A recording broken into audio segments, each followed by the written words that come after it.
All right, Doug, we have another female. A lot of females are sending questions this time. So, hello, my name is Kimberly. I am 45 years old. After watching some of your YouTube videos, I decided to contact you. First of all, I think you're very honest and compassionate about people and being healthy and living a good lifestyle. I need some advice, and I'm hoping you can steer me in the right direction. Me and my husband are in our mid-40s, and my hubby is taking 1 cc a week of cypionate 250 milligrams and 2 drops of anti-estrogen 2 times a week.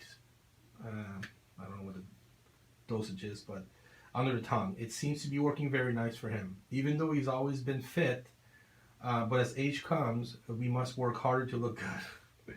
Isn't that the truth? He just started it, and it's his first time. The reason I'm contacting you is to see what you would recommend for me to use. I've always had a sexy figure and been a head turner, not to sound silly. But now I've gained some weight and I'm looking to get back on track. I need a steroid that can help me with body fat reduction or loss and stamina energy, and get me back on track and look and feel as good about myself again. I'm 5'7" and weigh 160. I'm usually 135 to 140. What can you recommend that's on the safe side and won't hurt the thyroid or improve the thyroid? Help me get going. I want to feel good again. And I know this is just an open discussion and advice, and I do not hold you to any liability. Thank you. Thank you. Sincerity.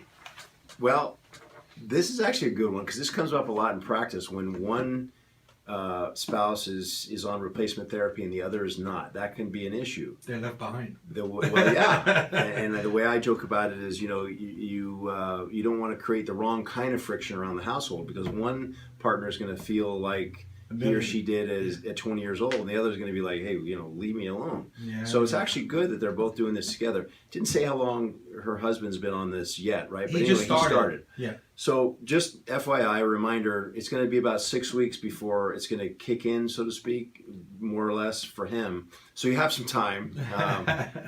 She's been sent that a while ago, though. So you may already be seeing the effects. Yeah. But this goes back to the a lot of the basics that we've covered before, just different angle. Again, still have to do all the work, but the standard replacement dose, if it's appropriate in her case, and again at 40 something, there's a good chance. I would definitely look into seeing, hey, what's going on here. And again, as I wear out the expression, you see a hoof print, you look for a horse, you look for a zebra. So more than likely, she could use, she's perimenopausal, could use the replacement therapy. Again, the starting dose that I use, and a lot of the doctors that I know with the excipients that are here available in the United States, is 20 milligrams per ml of cream, or 20 milligrams per ml of cypionate. So it's a esterified version if you're going to use the injectable once a week. By the way, for him, real quick comment: why the liquids? I don't understand the liquids unless there's a problem swallowing. Well, yeah, I noticed, like you did before, 250 milligrams is not a standard dose here in the U.S. For something that's made by a pharmacy, even a compounder. But anyway, I question the precision with which you can dose yourself with a dropper as opposed to a pill. Yeah. And the rest of it I shouldn't address because I'm not his doctor. But there's specifics as to whether that's enough or not, and you should test to make sure and all that sort of thing. But for her, sounds like tastes like, smells like a horse in this case. She's put on some weight, saying, hey, wants to feel good again. Again, meaning she's lost a little something there. So implicated here is testosterone replacement therapy. It's the same old for her as it would be for anyone else who comes in and says, hey, I'm short in these areas here, and I would give her the starting dose. But there was more to her question than just that, right? Here, let me give you this. Number 5. Sorry. That's okay. Number 5.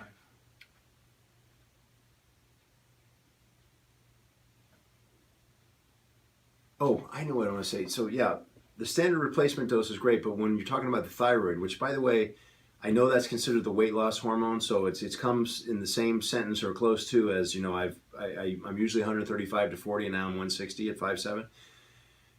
What a lot of people don't know is when you use testosterone replacement therapy, your body makes more thyroid, typically.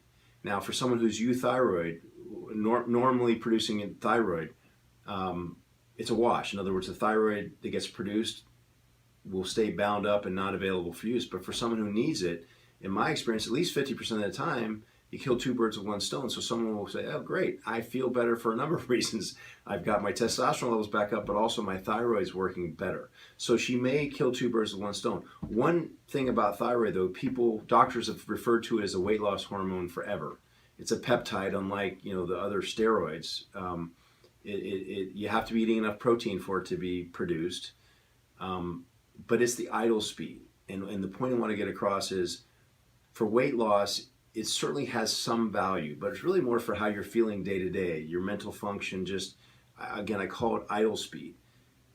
If you are thinking in terms of weight loss, if you have a 58 horsepower VW Bug, okay, and you leave it idling for a whole month, okay, you're not going to burn as much fuel as if you have a 454 Chevy that you start up and just press the pedal one time to give it a rev. You're burning way more fuel. Even if you crank up the idle speed on that 58 horsepower VW Bug, and I'm making up numbers here, I don't know what it has underneath the hood, but even if it's instead of boom, boom, boom, it's up at boom, boom, boom, boom, boom, boom, for a whole month, still.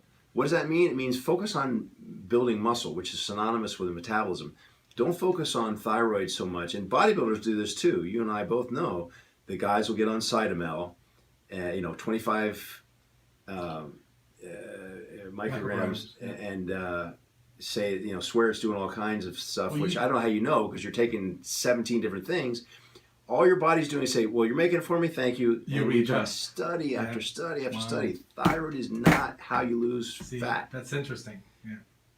Now, that being said, if you use, 5 times that dose of Cytomel, something your body could never create, then yeah, you would rev up your idle speed to a point where you'd be burning more calories, but you'd also be bug-eyed and anxious, and it's dangerous. You could. Yeah, it can promote osteoporosis. It's catabolic, if anything, at that point.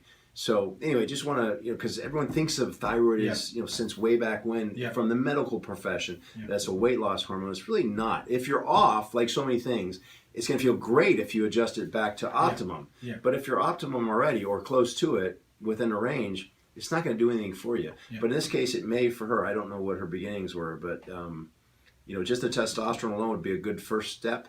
Yeah. Which is what I normally do, unless something's really grossly out with the thyroid. I'll say, hey, wait. Thyroid's a low. Let's see what happens when we get your testosterone levels back up. There you go. Boom. Thanks, Doc.